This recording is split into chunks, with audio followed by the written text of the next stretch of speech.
Hi everybody, Tim here again. It is the self-isolating version. We have been here at home for about a week now, kids and my wife and I.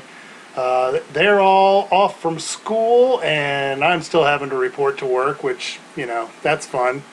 But anyway, I decided to come back today with another video and show you guys a little bit of my studio by the front window setup here. And something I did a few weeks ago for my wife. She is a teacher and her kids did a video project with a group. I forget exactly what all the details of that were, but they had to record a video of a tour that they took of a manufacturing plant here locally.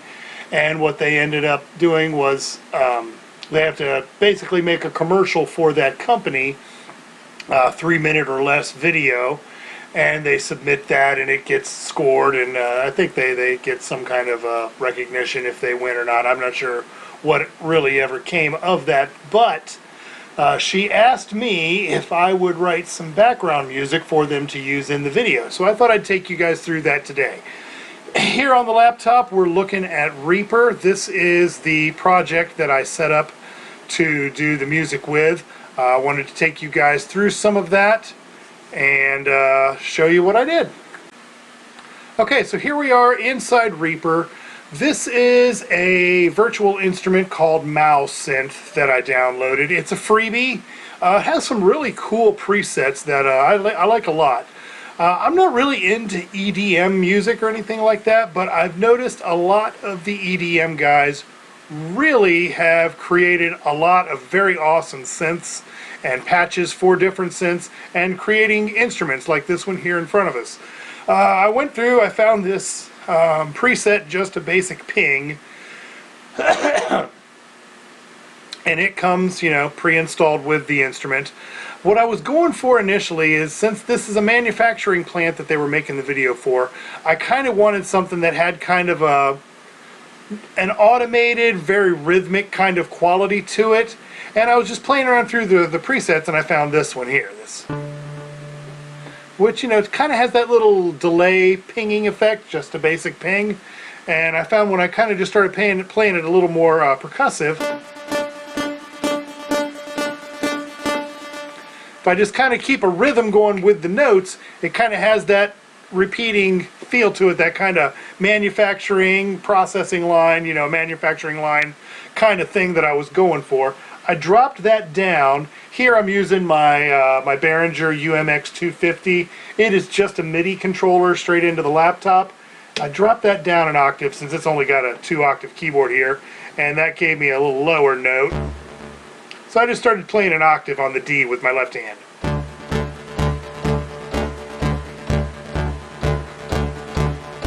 I thought that had a pretty cool sound to it right off the bat. So I used that as the base for the rest of the composition.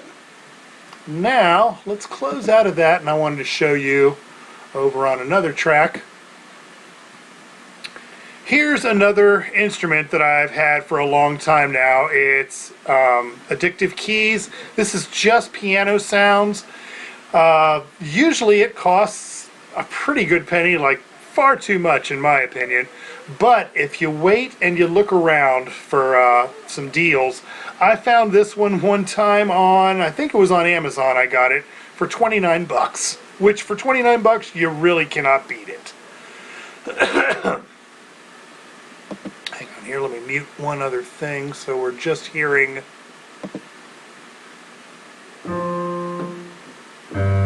There we go. And let me turn off my other effects that I had on here, so you can hear just the piano sound by itself. Here's just the basic piano sound.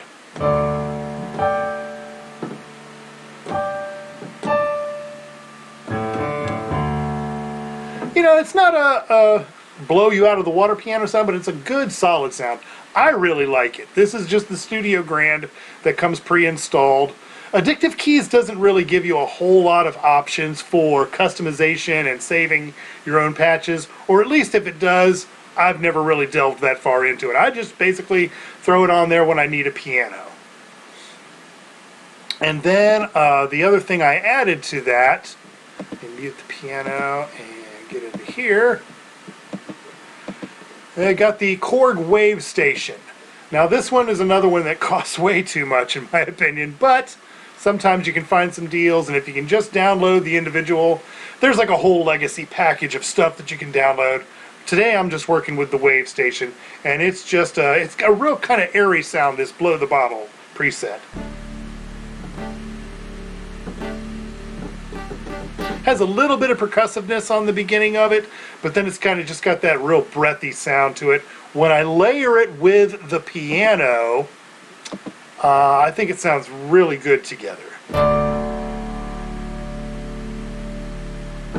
I thought that was a good sound to use. So, then I added some EQ and some compression on it when I got to my mixing stage.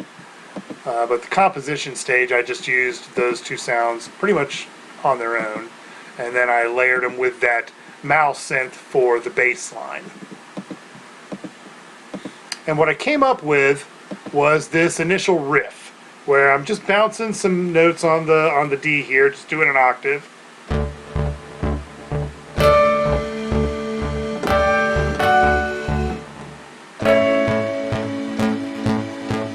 And just, you know, kind of moving back and forth between D and A.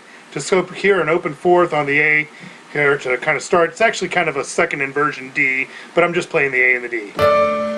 And then I just kind of walk down from the G to the F sharp, and then down to an A major. And, you know, with the bass line, I just thought that sounded really nice. I thought they worked really well together. So that was the first part of the composition. Okay, so for the second part of the arrangement, I started down here with a G, and I just kind of walk up G, A, B, and play those chords. The G, up to an A, then I went to a B minor, and I just kind of walk down from the G, and I come down to a first inversion D, with an F sharp down here on my bass. And then I do it again, and then I switched it to an E. Whoops, where did I play the E? Here.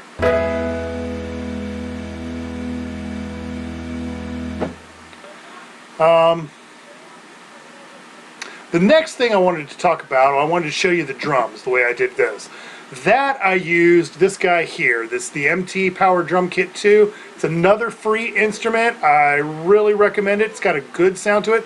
It's only one kit, but it does come with a lot of MIDI loops if you're into that kind of thing. Me personally, I swear every time I write a riff and then I go to find a loop or something to play along with it, I cannot find a loop that works for me. So I always end up having to go in here manually with MIDI. Let me get down here and show you where that's at on Reaper. Okay, here it's up here in this section. I always end up having to go in and just enter everything on screen manually. It takes a whole lot longer for me that way, but I end up finding something that works for what I'm playing. I really hate having to adjust the idea that's coming through my mind to make it fit the rhythm. I want the rhythm to fit my idea. But either way, MT Power Drum Kit's a really strong instrument for me to use there. And let me solo that and just give you some of what it sounds like. Go back here to where it starts. Just a little bit of an intro.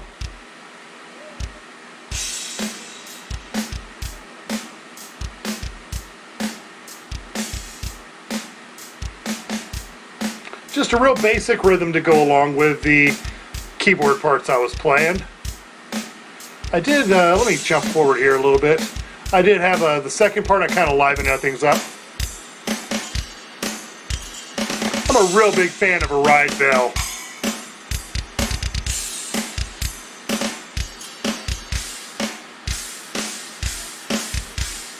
And a China splash in there too.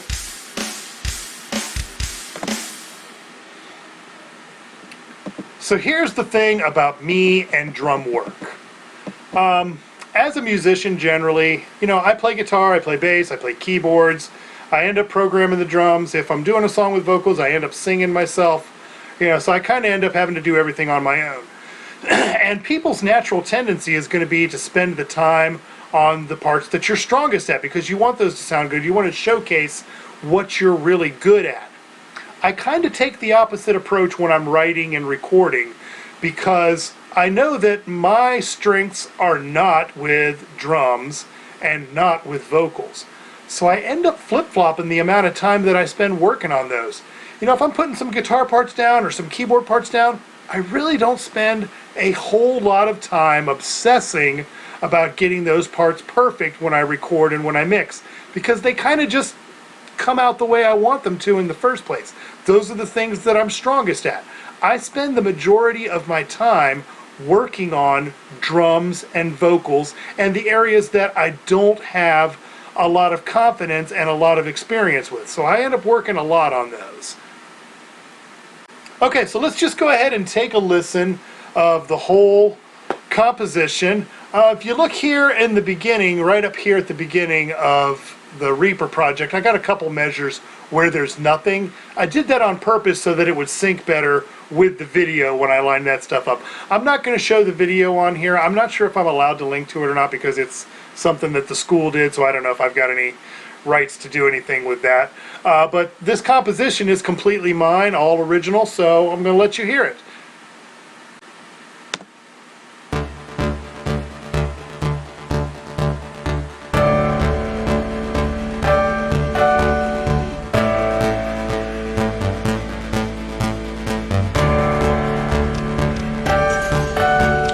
Drums really kick in.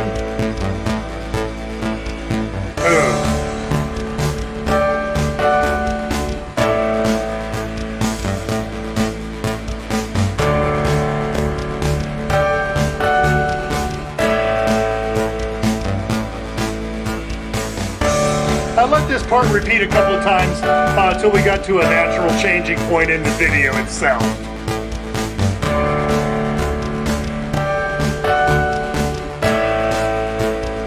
And here's that part where I drop down to the G.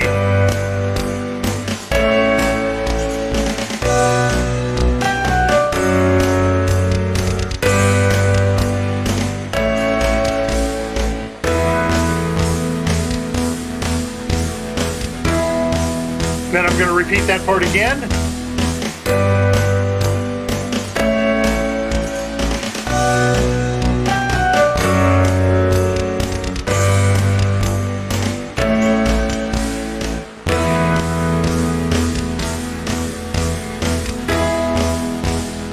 And we're going to go back to the original.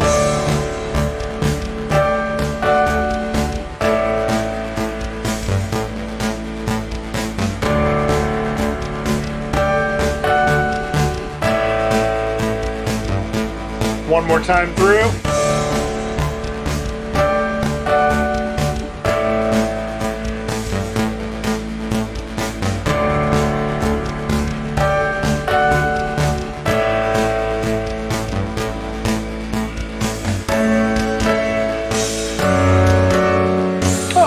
This part.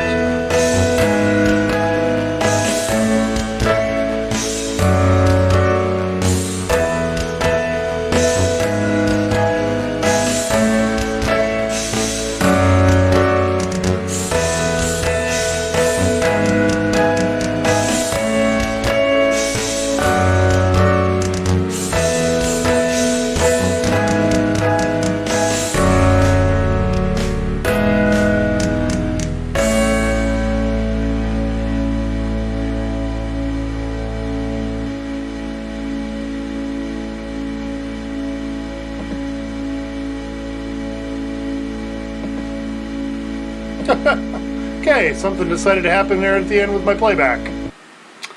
Not sure what happened with the playback there at the end, but that did not happen in the original. Alright. So, I forgot to talk about that third part that I put in there, but you know, it's just all the same instruments. I just changed the key, tried to vary it up.